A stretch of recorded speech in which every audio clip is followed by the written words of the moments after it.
Hello students, আজকে আমরা যেটা করব, আগের ক্লাসে আমরা ডিফারেন্সিয়েশনটা শিখেছিলাম। তো আজকে আমরা ইন্টিগ্রেশনটা শিখব।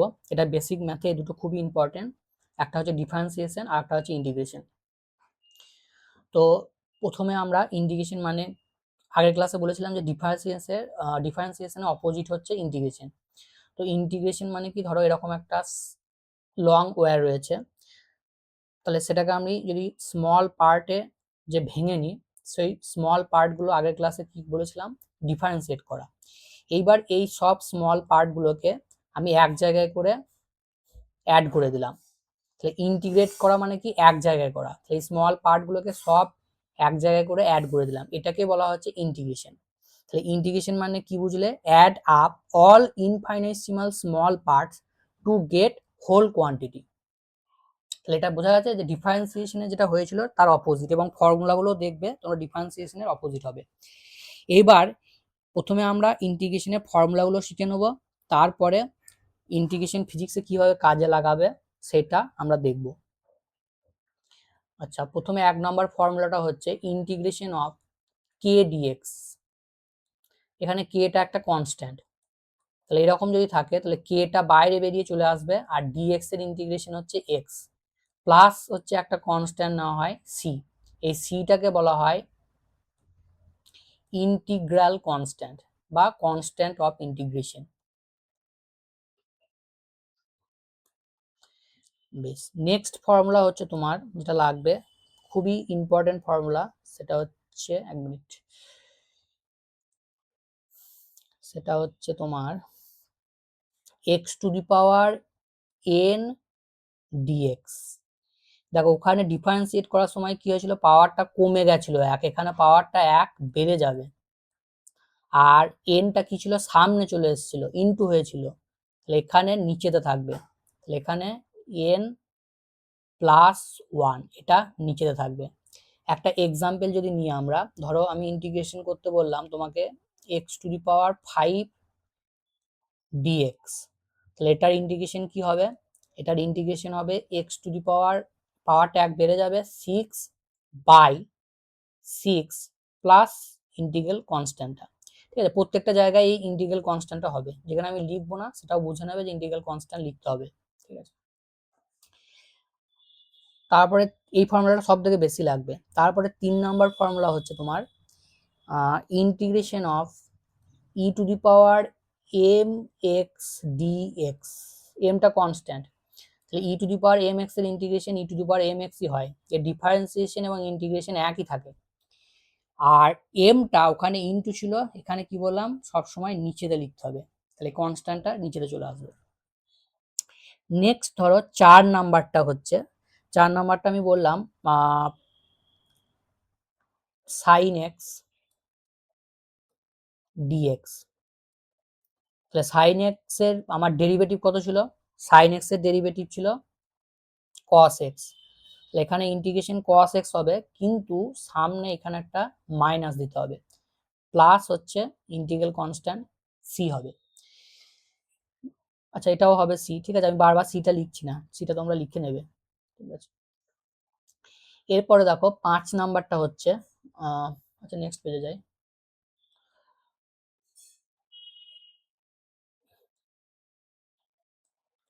আচ্ছা, এবার ধরো নেক্সট ফর্মুলাটা হচ্ছে integration of cos x dx। এটার ইন্টিগ্রেশন যদি আমরা করি, তাহলে ডিফারেন্সিয়েশনটা কত ছিল মনে করো, cos x এর ডিফারেন্সিয়েশন ছিল হচ্ছে মাইনাস sin x, তাহলে এটা মাইনাসটা হবে না, উল্টো হবে, তাহলে sin x প্লাস c। তারপরে হচ্ছে sec square x, sec square x dx, এটা ইন্টিগ্রেশনের সাইন। ওকে, তো এটাকে আমরা কি করব, sec স্কয়ার x এর হচ্ছে tan x এর ডেরিভেটিভ কত ছিল দেখো, মনে করো tan x এর ডেরিভেটিভ কি ছিল, tan x এর ডেরিভেটিভ ছিল sec স্কয়ার x।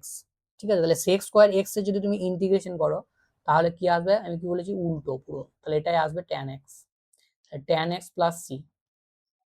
নেক্সট হচ্ছে integration of sec x tan x, sec x tan x কার ডেরিভেটিভ ছিল sec x এর, তাহলে এটার অ্যান্সার হয়ে যাবে ইন্টিগ্রেশন করলে sec x প্লাস c। তারপরে ইন্টিগ্রেশন করো cosec স্কয়ার x,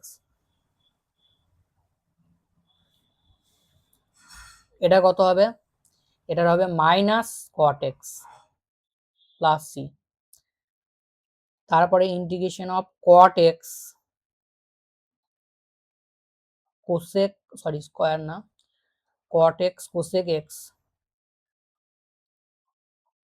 এটার ইন্টিগ্রেশন কত হবে, এটার ইন্টিগ্রেশন হবে minus cosec x plus c। তাহলে ডিফারেন্সিয়েশনের ফর্মুলাগুলো যদি মনে রাখো, এই ফর্মুলাগুলো দেখবে ঠিক অপোজিট। ঠিক আছে, তাহলে এই কোটা ফর্মুলা, আমার আরো ফর্মুলা কিছু আছে, সেগুলো তোমরা যখন ম্যাথে পড়বে তখন ডিটেলস পড়বে। আমার ফিজিক্সে যে কোটা লিখে দিলাম, এই কোটা নোটে লিখে রাখবে, এই কোটা হলেই তোমার কাজ চলে যাবে। ঠিক আছে, এবং সুন্দরভাবে তুমি সমস্ত নিউমেরিক্যাল সলভ করতে পারবে। হ্যাঁ, আর একটা আছে লগের, যদি বলি আমরা, তাহলে ইন্টিগ্রেশন অফ লগ এক্স, এটার কত হবে, এটার হবে sorry integration of log x না, integration of dx by x যদি আমরা করি, ঠিক আছে, integration of dx by x, integration of dx by x. তাহলে দেখো এখানে 1/x হচ্ছে কার ডেরিভেটিভ ছিল লগ এক্স এর, তাহলে এখানে উল্টোটা ইন্টিগ্রেশন করছো 1/x এর, তাহলে লগ এক্স প্লাস সি। এই লগ এক্স কে যদি ডেরিভেটিভ করো তাহলে দেখো 1/x পাবে। তাহলে বোঝা গেছে যে ডেরিভেটিভ আর ইন্টিগ্রেশন হচ্ছে একে অন্যের পুরো অপোজিট। তাহলে এটা আমার হয়ে গেল ফর্মুলা। এবার আমরা কিছু প্র্যাকটিস করে নিই।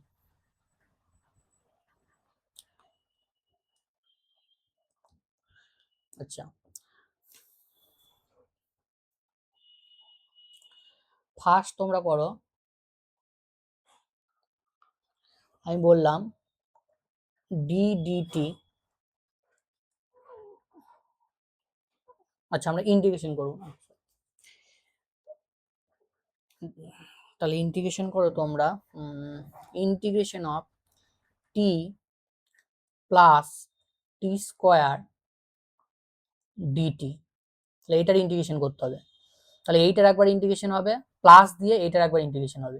তাহলে টি এর ইন্টিগ্রেশন কত হবে, কি বলেছি, পাওয়ারটা 1 বেড়ে যাবে, আর পাওয়ারে যেটা বসাবে সেইটাই নিচেতে বসবে, প্লাস এবার টি স্কোয়ারে করবো, টি স্কোয়ারে পাওয়ারটা 1 বেড়ে যাবে, তাহলে 3 হয়ে গেল, নিচেতে 3 বসবে, তার সঙ্গে একটা ইন্টিগ্রাল কনস্ট্যান্ট থাকবে। তাহলে এটা হয়ে গেল। নেক্সট আমাকে বলো integration of root X plus 1/√x dx, এটার কত হবে। তাহলে এই জিনিসটাকে দেখো আমরা লিখতে পারি integration of x⁻½ dx plus integration, এটাকে কি লিখবো, এটা উপরে তুলে দিলে x⁻−½ dx।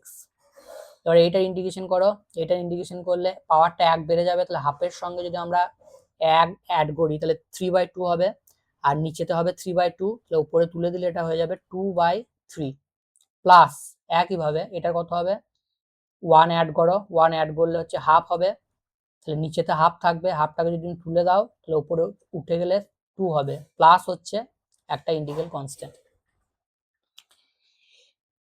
বেশ, এবার এটা করো integration of 7 sin 7x dx। তাহলে এটা 7 কনস্ট্যান্ট আছে, 7টাকে তুমি ইন্টিগ্রেশনের বাইরে বের করে নেবে, তারপরে কি integration of sin 7x dx। এবার দেখো sin x এর ইন্টিগ্রেশন কত হয়, cos x, এবং সেটা মাইনাস cos x।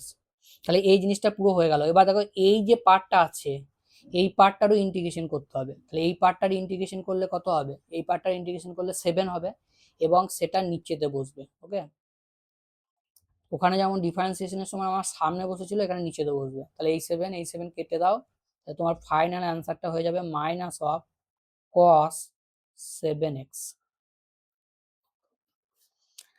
তারপরে এটা করো integration of x² + 4/x² by X square DX, এটা যদি করি তাহলে এটার কি হবে, এটার করলে দেখো এইটাকে ভেঙে নাও, তাহলে ইন্টিগ্রেশন এটাকে আমরা লিখতে পারি X square by X square মানে 1 প্লাস 4 বাই এক্স স্কোয়ার, তাহলে এইটার ইন্টিগ্রেশন করবে, ইন্টিগ্রেট করো ডিএক্স, তাহলে এইটার এই 1 আর ডিএক্স, তাহলে ডিএক্স এর ইন্টিগ্রেশন কত হয় এক্স প্লাস 4টা বাইরে বের করে নাও, এক্স স্কোয়ারটা উপরে তুলে দাও, তাহলে x to the power minus two, তাহলে x to the power minus two এর ইন্টিগ্রেশন কত হবে x to the power minus one by minus one plus হচ্ছে ইন্টিগ্রাল কনস্ট্যান্ট সি। এবার এটাকে সাজিয়ে লেখো, তাহলে x minus 4 by x plus c. বুঝা গেছে? চলো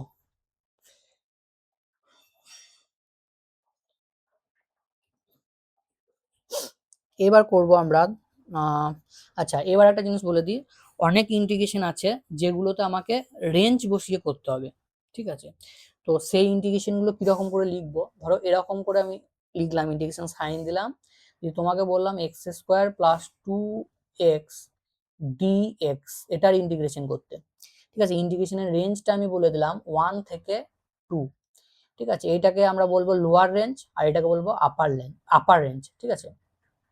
তাহলে এটা মিনিমাম ভ্যালু আর এটা হচ্ছে যে ম্যাক্সিমাম ভ্যালু, তাহলে এর মধ্যে আমাকে হচ্ছে যে ইন্টিগ্রেশনটা করতে হবে। তাহলে এই ধরনের ইন্টিগ্রেশন গুলো কি করব, এই ধরনের ইন্টিগ্রেশন গুলো আমরা কি ভাবে করবো, দেখো প্রথমে এই জিনিসটার ইন্টিগ্রেশন তোমরা যেমন ভাবে করলে সেভাবে করবে, তাহলে এক্স স্কোয়ারের ইন্টিগ্রেশন হচ্ছে এক্স এর কিউব বাই 3 প্লাস, এবার 2টা বাইরে বেরিয়ে চলে এলো, এক্স স্কোয়ার বাই হচ্ছে 2, এটা ইন্টিগ্রেশন করলাম। এবার এই 2 কেটে যাবে, এখানে ইন্টিগ্রাল কনস্ট্যান্ট দেওয়ার দরকার নেই, যখন আমরা রেঞ্জ বসাবো তখন ইন্টিগ্রাল কনস্ট্যান্ট দেওয়ার দরকার নেই। এবার এখানে দাগ দেবে, দাগ দেওয়ার পরে নিচের লিমিটটা নিচে লিখবে 1 আর এখানে 2 লিখবে। এইবার কি করবে, এই যে ফাংশনটা আছে পুরোটার জায়গায় একবার 2 বসাবে, তাহলে 2 এর কিউব মানে 8/3 প্লাস এখানে 2 কেটে গেছে, তাহলে এক্স স্কোয়ার মানে 2 স্কোয়ার মানে কত 4 মাইনাস, এইবার মাইনাস দিয়ে এই জিনিসটাই পুরো যে তোমার ভ্যারিয়েবলটা রয়েছে সেখানে আমরা 1 বসাবো এই পুরোটা, ঠিক আছে? তাহলে 1 যদি এখানে বসাই তাহলে 1 বসালে 1/3 আর এখানেও মাইনাস 1 হয়েছে, এই পুরোটা কিন্তু ব্র্যাকেট দেবে পুরোটা, ঠিক আছে? বেশ, তাহলে এবার দেখো কত হচ্ছে আমার ফাইনাল ক্যালকুলেশন করো, এটা ক্যালকুলেশন করলে দাঁড়াচ্ছে 7/3 আর এইটা তোমার হচ্ছে 3, তাহলে ফাইনাল অ্যান্সার আসছে আমার 3 এলসিএম 7 আর হচ্ছে তোমার 9, তাহলে 16/3, তাহলে ইন্টিগ্রেশনটার অ্যান্সার হয়ে যাবে তোমার 16/3 হয়েছে। বেশ, এইবার ধরো আমি বললাম আর একটা, চলো এরকম ইয়ে দিয়ে প্র্যাকটিস করি, এটা করো দেখি, ইন্টিগ্রেশন অফ -1 to 1 2t -1 তার হচ্ছে হোল স্কোয়ার ডিটি, এই ইন্টিগ্রেশনটা করতে হবে। তাহলে এই জিনিসটা পুরো ইন্টিগ্রেশন করবে, তাহলে এটাকে প্রথমে আমরা ফর্মুলায় ভেঙে নিলাম, তাহলে -1 to 1 এটা ফর্মুলায় ভাঙো a - b এর হোল স্কোয়ার, তাহলে a square minus 2ab plus 1 পুরোটা ব্র্যাকেট দাও ডিটি।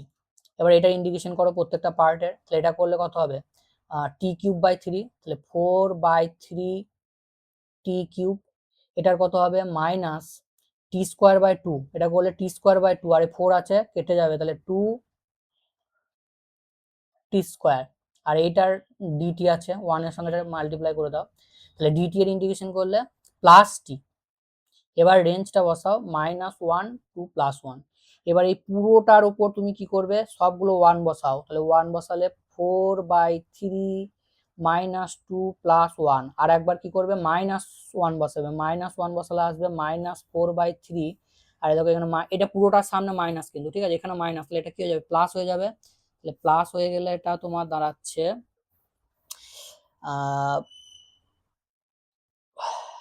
মিনিট, এটা প্লাস হয়ে গেলে দাঁড়াচ্ছে তোমার -1 স্কোয়ার, তার মানে 1 আর এটা হচ্ছে 2, তাহলে এটা হচ্ছে +2 আর একবার 1 বসাবে, তাহলে এখানে -1 আর মাইনাসে মাইনাসে সামনে একটা মাইনাস আছে, তাহলে প্লাস হচ্ছে 1। বোঝা গেছে? এই যে পুরো জিনিসটা আছে এই জায়গাটায় আমরা -1 বসালাম। ঠিক আছে, যদি না বুঝতে পারো এখানে একটা ব্র্যাকেট দিয়ে দেবে, তাহলে অসুবিধা হবে না। ঠিক আছে, বেশ। এবার দেখো এবার কাটাকাটি করো। ঠিক আছে, এটা আর এটা কেটে গেল, এটা আর এটা কেটে গেল, আর এখানে তোমার প্লাস মাইনাস আর 2 1 আর 1 আছে, তাহলে এটার অ্যান্সার হবে ফাইনাল 2। তাহলে এইভাবে আমরা রেঞ্জ বসানো ইন্টিগ্রেশন গুলো করব।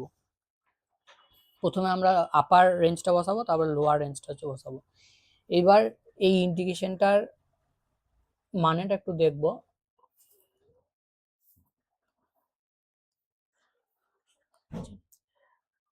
ধরো আমি বললাম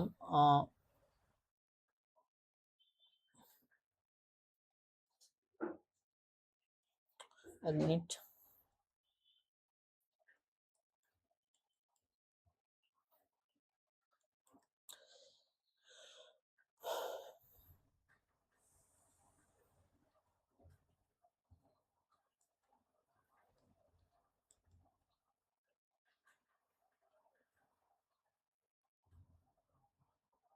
স্ট্রেট লাইন হচ্ছে না কেন?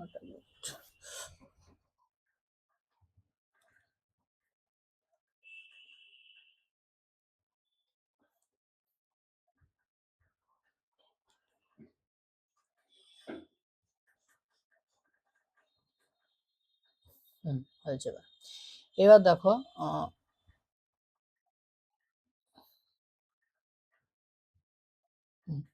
এদিকটা আমরা এক্স অ্যাক্সিস, এদিকটা আমরা ওয়াই অ্যাক্সিস নিলাম, এটা এক্স এটা ওয়াই। ঠিক আছে, তো ধরো আমি একটা এরকম কার্ভ নিলাম। ঠিক আছে, তো এই কার্ভটা এইখানে কতটা হচ্ছে যে এই যে জায়গাটা রয়েছে এই জায়গাটায় কতটা এরিয়া হচ্ছে যে এনক্লোজ করেছে সেটা আমরা বের করতে চাইছি। ঠিক আছে, তাহলে কি করব, আমি এই জিনিসটাকে আমি স্মল কোয়ান্টিটিতে ভেঙে নেব।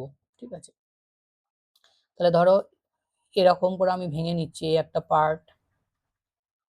ঠিক আছে, তারপরে ধরো এগুলো সব স্ট্রেট লাইন হবে। ঠিক আছে, এটা একটা পার্ট, তারপরে ধরো এই একটা পার্ট। ঠিক আছে, এই একটা পার্ট। ঠিক আছে, এভাবে পুরোটা আমি ভেঙে নিলাম, পুরো পোর্শনটা। তাহলে এই যে পোর্শনটা পাচ্ছি এটা অ্যাড করলেই এর যে এরিয়াটা আছে সেই এরিয়াটা তুমি পেয়ে যাবে। ঠিক আছে, এইগুলোর প্রত্যেকটার যে আমার আলাদা আলাদা করে বার বের করলাম, ধরো এই যে জিনিসটা বের করলাম এর এরিয়াটা, এর যে এরিয়াটা রয়েছে, ঠিক আছে, এর এরিয়াটা যদি আমরা কি করি, এইগুলো এই যে এরিয়া পোর্শনটা, ঠিক আছে, এই পুরো এরিয়াটা, এর এরিয়াটা, তারপর এর এরিয়াটা, এগুলো যদি সব আমরা অ্যাড করি, ঠিক আছে, তাহলে পুরো এর যে এরিয়াটা সেটা পাবো। কিন্তু কিন্তু কিন্তু এখানে একটা জিনিস আছে, দেখো যে এখানে কার্ভড আছে, তো তাহলে তুমি যখন এটার এরিয়া বার করছো তখন এইটাকে এরকম হচ্ছে, তাহলে এই যে ওপরের দেখো এই যে ফাঁকা পোর্শনটুকু, এই যে উপরের ফাঁকা পোর্শনটুকু, এই জায়গাটুকু, এটা কিন্তু তুমি পাচ্ছ না। ঠিক আছে, এই জায়গাটা তুমি পাচ্ছ না। তাহলে কি হবে, এটা যদি পেতে হয় আমাকে, তাহলে কি করতে হবে, এই জিনিসটাকে আমাকে খুবই স্মল, মানে খুবই স্মল সাইজে হচ্ছে যে ভাঙতে হবে। সেই জন্য আমি কি বলেছিলাম যে ইনফাইনাইটসিমাল স্মল মানে কি, জিরো নয় কিন্তু এত ছোট ভাঙবো যে প্রায় জিরোর কাছাকাছি। তাহলে কি হবে, এই জিনিসটা পুরো হচ্ছে স্ট্রেট লাইন চলে আসবে। তাহলে স্ট্রেট লাইন যদি চলে আসে তখন কিন্তু এই অসুবিধাটা হবে না, এখানে যে অসুবিধা হচ্ছিল কার্ভের জন্য সেটা হবে না। সেই জন্য আমরা কি করেছিলাম, সেটাকে স্মল পার্টে ভেঙে নিয়ে তারপরে হচ্ছে ইন্টিগ্রেশন করেছিলাম। তাহলে ইন্টিগ্রেশন করলে আমরা কি পাবো, ইন্টিগ্রেশন করলে আমরা ধরো এই যে জিনিসটা রয়েছে এটা যদি আমরা ইন্টিগ্রেশন করি তাহলে এরকম হবে y dx ইন্টিগ্রেশন। এইটা যদি করি তাহলে এই যে গ্রাফের তুমি এরিয়াটা বের করলে পুরো এই গ্রাফের এরিয়াটা তোমরা পেয়ে যাবে। ঠিক আছে, পুরো গ্রাফের এরিয়াটা আমরা এখান থেকে পেয়ে যাব। বুঝা গেছে? তাহলে গ্রাফের এরিয়া যখন বার করব তখন এই ফর্মুলাতে আমরা বের করব। এটা আমরা যখন ভেলোসিটি, অ্যাক্সেলারেশন, ডিসটেন্স, যেমন ধরো ভেলোসিটি টাইম গ্রাফ যদি থাকে, ঠিক আছে, ভেলোসিটি টাইম গ্রাফে যদি আমরা ইন্টিগ্রেশন করি তাহলে কি পেয়ে যাব, ডিসপ্লেসমেন্ট পেয়ে যাব। ঠিক আছে, বা চেঞ্জ অফ ডিসপ্লেসমেন্টটা আমরা পেয়ে যাব। ঠিক আছে, তাহলে চেঞ্জ অফ ডিসপ্লে এগুলো যখন আমরা 1D মোশন পড়বো তখন এগুলো ডিটেলস দেখবো যে কোন গ্রাফে কি পাচ্ছি। এখন জাস্ট মনে রাখো যে এই জিনিসটা যদি আমরা ইন্টিগ্রেট করি তাহলে এর ভিতরের এরিয়াটা পাওয়া যাবে। তাহলে এই ছিল তোমাদের ইন্টিগ্রেশনের ক্লাস।